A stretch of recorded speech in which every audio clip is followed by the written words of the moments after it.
English మాట్లాడడానికి భయపడుతున్నారా? అయితే మీకోసమే ఈ స్పోకెన్ ఇంగ్లీష్ క్లాసెస్. వెంటనే కాల్ చేసి జాయిన్ అవ్వండి.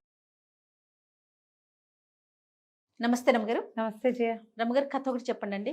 పూర్వం అట ఉత్కళ దేశానికి ఒక వీరవర్మన్ రాజుగారు ఉండేవారు. ఆయన ఏం చేశారంటే తన బావమరిదిని సైన్యాధిపతిని చేసుకున్నారు. ఈ బావమరిది ముందు రోజుల నుంచి ఏదో బావగారు తనకి చాలా మర్యాద ఇవ్వలేదని, అలా గౌరవం ఇవ్వలేదని అలాంటి ఫీలింగ్స్ ఉండేవి. ఆయన మొహం పెద్దగా గిట్టేది కాదు, అక్క మొగుడైనా కూడా.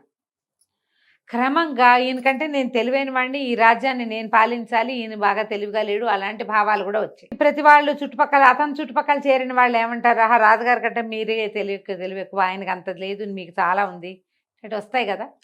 ఈ భుజంగవర్మ అనే పేరున్న ఆయన బావమరిది ఒకనాడు తన బావగారిని సంహరించి రాజ్యానికి రాజైపోయాడు. వాళ్ళ అక్కగారు అంతకుముందే గతించింది. ఈ రాజుగారికి ఒక కుమారుడు ఉన్నాడు, అనంతవర్మ. అతను ఆ సమయంలో ఒక 18-19 సంవత్సరాలు ఉంటాయి అతనికి. ఎక్కడికో వెళ్ళాడు కొంతమంది స్నేహితులతో కలిసి.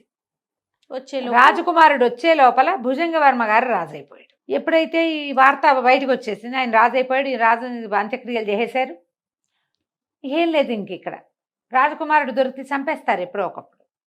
అతను ఆ ప్రయత్నం కూడా చేస్తున్నాడు. మేనల్లుడిని బతికించి ఉంచే ఉద్దేశం ఆయనకి లేదు, వచ్చేదాకా వెయిట్ చేస్తున్నాడు. అయితే కుర్రాడికి చాలామంది స్నేహితులు ఉన్నారు ఊళ్ళో.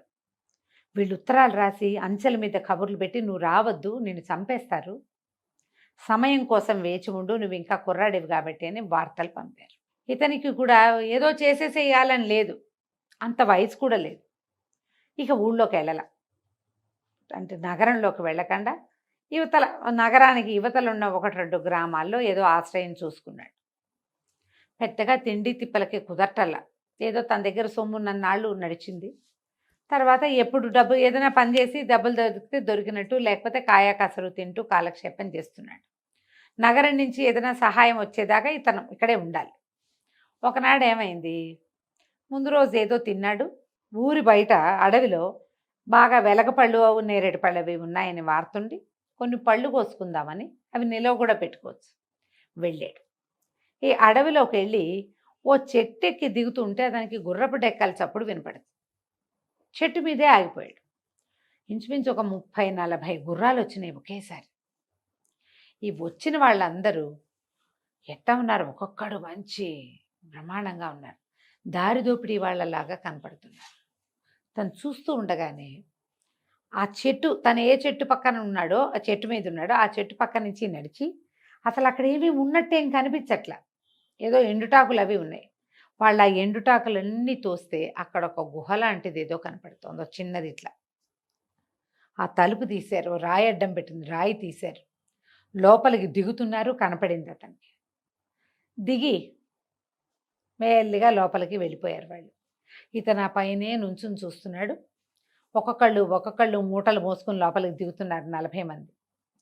చివర వాళ్ళ దొంగల నాయకుడు ఒకడు గిలగిల్లాడుతున్న ఒక అమ్మాయిని, అతని భుజం మీద ఉంది ఒక అమ్మాయి, ఆ అమ్మాయిని కూడా మోసుకుంటూ కిందకి దిగేశాడు. మొత్తం అంతా కింద చేర్చారు. ఒక అరగంట గంటకి అందరూ బయటకు వచ్చేసారు. అమ్మాయిని మోసుకెళ్ళిన వాడు అమ్మాయిని తేల, అందరి చేతులు ఖాళీగా ఉన్నాయి, అందరూ ఖాళీగానే పైకి వచ్చేసారు. వచ్చాక ఏం చేశారు, రాయి మళ్ళీ అడ్డం పెట్టి యథావిధిగా దాని నిండా ఎండుటాకలు, కొబ్బరి డిప్పలు లాంటివి కప్పేసి గుర్రాలు ఎక్కేశారు. ఈ అబ్బాయికి వాళ్ళు తెచ్చింది డబ్బని తెలిసింది. డబ్బు కోసం ఇతను ఆలోచించలే, ఎవరో పిల్లని తెచ్చారు వీళ్ళు. అదేదో చిన్నపిల్లలేమో, 15 ఏళ్ల పిల్ల, 16 ఏళ్ల పిల్లేమో అంతే. సరే ఏం చేశాడు, వాళ్ళు కిందకెళ్ళి వాళ్ళు ఇంకా రారని నిర్ధారించుకుని ఆ ఆకులు పక్కకు దోసేసి ఆ రాయి పక్కకు తీసి దిగాడు. దిగితే ఇట్లా కిందకి మెట్లున్నాయి, లోపలికి మెట్లన్నీ దిగెళ్తుంది. పెద్ద సభాభవనం లాగా ఉంది, మూటల కొద్దీ డబ్బు దాని నిండా, గదులున్నాయి లోపల. ఒక్కో గది చూసుకుంటూ వెళ్తే ఆఖరి గదిలో మూలుగుతూ ఏడుస్తున్న ఒక ఆడపిల్ల గొంతు వినపడింది అతను. గది బయట గడి పెట్టింది, తాళాలు పెట్టిలేవు, గడియలే ఉన్నాయి. ఒక్కో గది తీశాడు, అన్నిట్లలో వజ్రాలు, వైడూర్యాలు, ధనం, కొంతేవో రకరకాల ఆహార పదార్థాలు, పాడవనివి అట్లాంటివి చాలా ఉన్నాయి. చివరి గదిలో ఈ పిల్ల కనపడింది.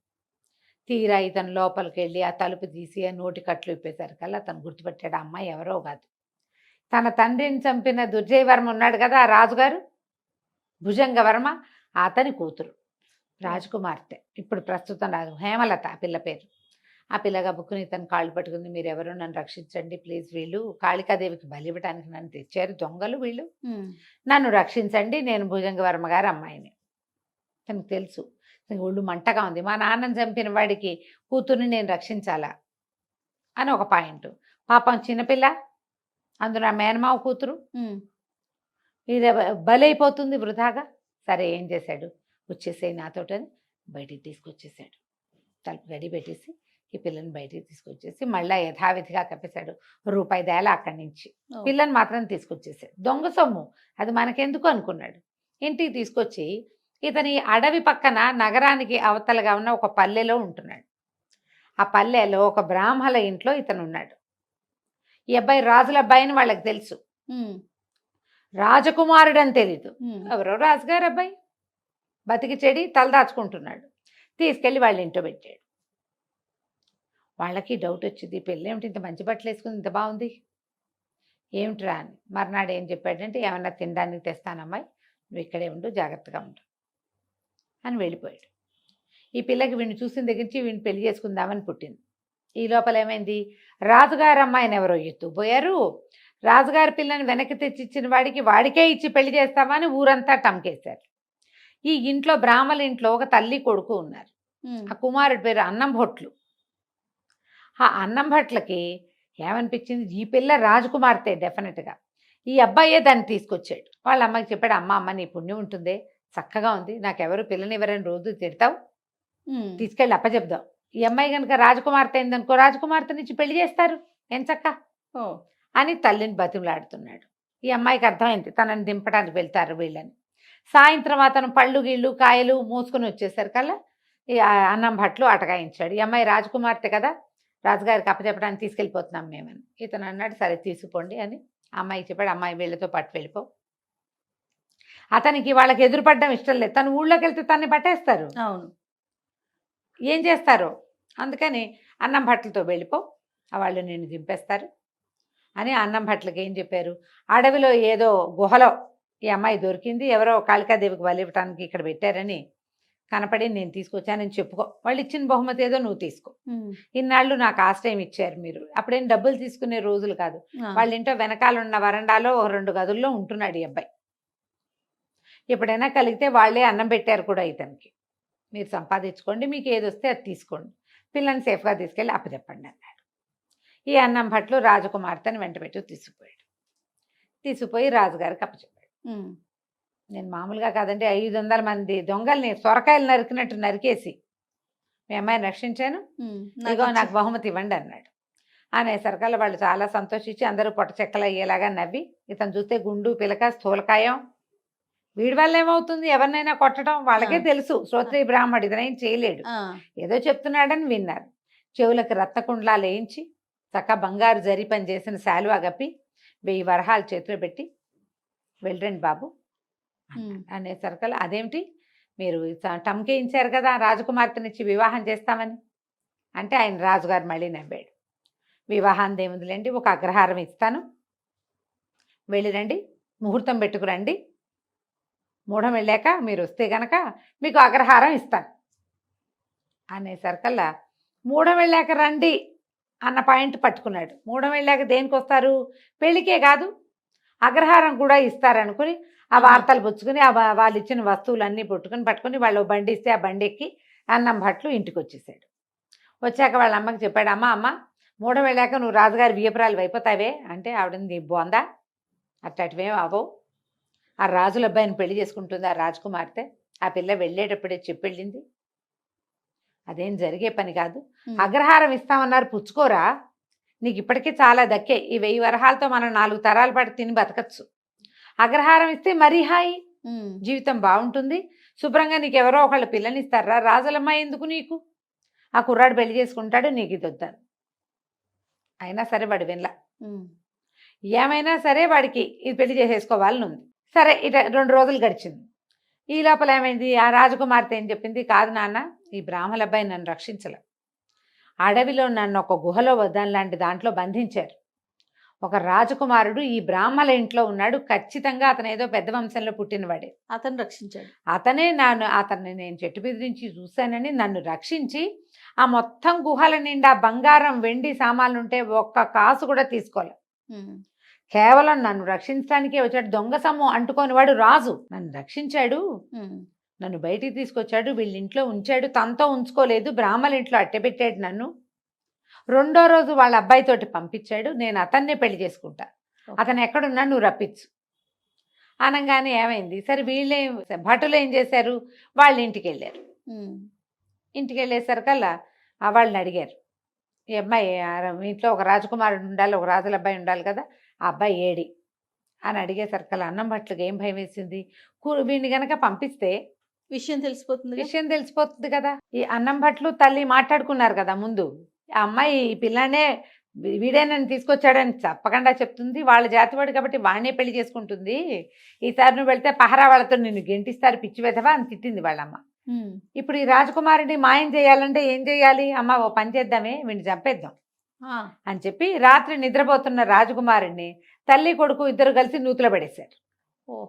ఆ పడేసి నూతిలో పడ్డవాడు లోపల పడిపోలా, వాడికి తెలిసిపోయింది కిందకి పడుతూ ఉండగా, గబుక్కున వరవంచులు పట్టుకుని ఆ అంచు పట్టుకుని లోపల నిల్చుని ఉన్నాడు. తెల్లవారుజామున జరిగింది. పొద్దున్నే 9-10 అయ్యేసరికల్లా భట్లు వచ్చేసారు రాజకుమారుడి కోసం. మీ ఇంట్లో ఒక రాజుల అబ్బాయి ఉండాలి కదా, ఆ అబ్బాయి ఏడి, మాకు తెలియదు అన్నారు వీళ్ళు. వాకిట్లో రోడ్డు మీద అంతా కనుక్కుని వచ్చారు వాళ్ళు సైనికులు. ఇక్కడ ఒక రాజకుమారుడు లాంటి వాడు ఒకడు ఉన్నాడు అనేది, అనంతవర్మ పేరుతోటి ఒక కుర్రాడు ఉన్నాడని, ఆడు అన్నం భట్లు వాళ్ళ ఇంట్లో ఉన్నాడని, అతనే ఒక రాజకుమార్తెని తీసుకొచ్చాడని, ఆ రాజకుమార్తెనే అన్నం భట్లు తీసుకెళ్లి రాజుగారి దగ్గర అప్పచెప్పి రత్నకుండలాలు వేయించుకొచ్చాడని, మొత్తం కథంతా రోడ్డు మీదే ఉంది. అంటే గ్యారంటీగా రాజులపై వీళ్ళింట్లోనే ఉండాలి. ఈ లోపలికి వచ్చారు వీళ్ళు. లోపలికి వచ్చి రాజకుమారుడి కోసం అడిగేసరికల్లా వీళ్ళు మాకు తెలీదు, అబ్బాయి ఎప్పుడో వెళ్ళిపోయాడు అన్నారు. ఎప్పుడైతే కొత్త మనుషులు ఇంట్లోకి వచ్చారో వెంటనే ఈ నూతిలో ఉన్న రాజకుమారుడు కేకలు పెట్టాడు, రక్షించండి రక్షించండి. వీళ్ళిద్దరైతే రక్షించరు, ఏం చేస్తారు, ఇంకో బండరాయి పడేస్తారు నెత్తి మీద. మూడో మనిషి వచ్చేదాకా వెయిట్ చేశాడు తెలివిగా వాడు. ఎప్పుడైతే నూతిలో నుంచి కేకలు వినపడాయో వచ్చిన సైనికులు, అరే ఎక్కడో కేకలు వినపడినాయి చూడండి రాని అటు ఇటు వెతికి నూతి లోపలికి చూశారు. రాజకుమారుడికి 2 తాళ్ళేసి పైకి లాగారు. ఎటపడి ఇదేంటి నూతిలో ఎందుకున్నావు అని అడిగితే ఇప్పుడు ఏం చెప్పాలి, వీళ్ళే పడేశారని చెప్పాలా. మరి సంవత్సరం నుంచి వాళ్ళు తనకు అన్నం పెట్టారు, గదిచ్చి ఉంచుకున్నారు. తెల్లవారుజామున మంచినీళ్ళ కోసం ఇటు వచ్చి పొరపాటున కాలు జారి పడ్డాను అని చెప్పేసరికి వాళ్ళు బతుకు జీవుడా అనుకున్నారు, లేకపోతే వాళ్ళిద్దరిని అమ్మ కొడుకుని మోసపోయేవాళ్ళు వీళ్ళు సైనికులు. అక్కడి నుంచి రాజకుమారుడిని, బాబు నువ్వురా రాజకుమారుని నేను చూస్తానంటున్నారని తీసుకుపోయారు. తీసుకెళ్లేసరికి లోపలికి వచ్చేసరికి హేమలత గుర్తుపట్ల అనంతవర్మని, కానీ రాజుగారు గుర్తుపట్టేశాడు. అతని నడక అన్నీ వాళ్ళ నాన్న లాంటివే. దాంతో చాలా సిగ్గుపడ్డాడు. వీడు నా కూతురుని వీడు రక్షించాడు, వీడి తండ్రిని నేను బతికించి ఉంచలేకపోయాను, చాలా సిగ్గుపడి నన్ను క్షమించు, నా వల్ల చాలా పొరపాటు జరిగింది, ఒక క్షణికావేశంలో మీ నాన్నగారిని సంహరించాను, కానీ ఈ రాజ్యం నీదే, నువ్వు నా పిల్లని పెళ్లి చేసుకో, రాజ్యం నువ్వే ఏలుకో అని బతిమలాడి మంత్రులందరితోటి చెప్పించి సైన్యాధిపతిగా పదవీ విరమణ కూడా చేస్తాను, నేను ఇంకా ఈ పదవిలో కూడా ఉండనని బతిమలాడి మేల్నల్లుడిని ఒప్పించుకున్నాడు. ఆయన కూతురు వీడిని తప్పిస్తే ఇంకోటి పెళ్లి చేసుకుంటానంటోంది. మరి ఇంకేం చేస్తాడు, పైగా అది ప్రచారం అయిపోయింది, పరువు కూడా తక్కువే ఇంకా. సరే అమ్మాయికి అబ్బాయికి పెళ్లి చేశారు. ఇవి తమ వివాహాన్ని నిశ్చయం అవ్వగానే ఇతను అన్నం భట్లు వాళ్ళ ఇంటికి వెళ్ళాడు. వెళ్ళేసరికి అలా ఏమైంది, వీళ్ళు వెళ్ళేసరికి వాళ్ళ ఈ అన్నం భట్లు వాళ్ళ అమ్మేమో దెబ్బలు తగిలి ఒక మూలపడి ఉంది, వీడిని చెట్టుకి తీసి కట్టేసి ఉంచారు. ఇదేంటంటే ఇట కట్టేసి ఉంచారంటే దొంగలు వచ్చారు, బందిపోటు దొంగలు. రాజకుమార్తెని నేనే రక్షించానని ఇక్కడంతా ప్రచారం చేసుకున్నాను, ఆ పిల్లని నేనే ఎత్తుకుపోయానని వాళ్ళని నన్ను చావుగొట్టి చెవులు మూశారు, మా అమ్మని కొట్టి ఆ మూల పడేశారు అనేసరికి ఆవిడకి ఏదో వైద్యం చేయించి, సరే ఇతనికి అతను ఓడ చేసి ఆ తగిలిన దెబ్బలకి వైద్యం చేయించాడు. ఇతనితో 4 సైనికులు కూడా, మరి రాజు అయిపోతున్నాడు కదా. అయితే అప్పుడు ఏం చేశాడు, సైనికుల్లో కొంతమందిని వెంబడి పెట్టుకు తీసుకెళ్ళాడు. ఈ ప్రాంతాల్లో వీళ్ళు ఉంటున్నారు, మాటేసి ఉంచండి, ముందు ఈ లోపల ఉన్న ధనాన్ని ఖాళీ చేయించేసేయండి, మొత్తం డబ్బంతా లాగేశారు బయటికి. బోళ్ళన్ని డబ్బులు ఉన్నాయి కదా లోపల, వజ్రాలు వైడూర్యాలు నగలు నాణ్యాలు ధాన్యం మొత్తం ఊడ్చారు. ఆ 40 మంది దొంగల్ని రెడ్ హ్యాండెడ్గా పట్టేసుకున్నారు. పట్టుకుని 40 మందిని ఖైదులో వేశారు. ఆ తర్వాత హేమలతని అనంతవర్మ వివాహం చేసుకున్నాడు. కథ కంచికి మనం ఇంటికి. రైట్. నమస్తే. నమస్తే జీ.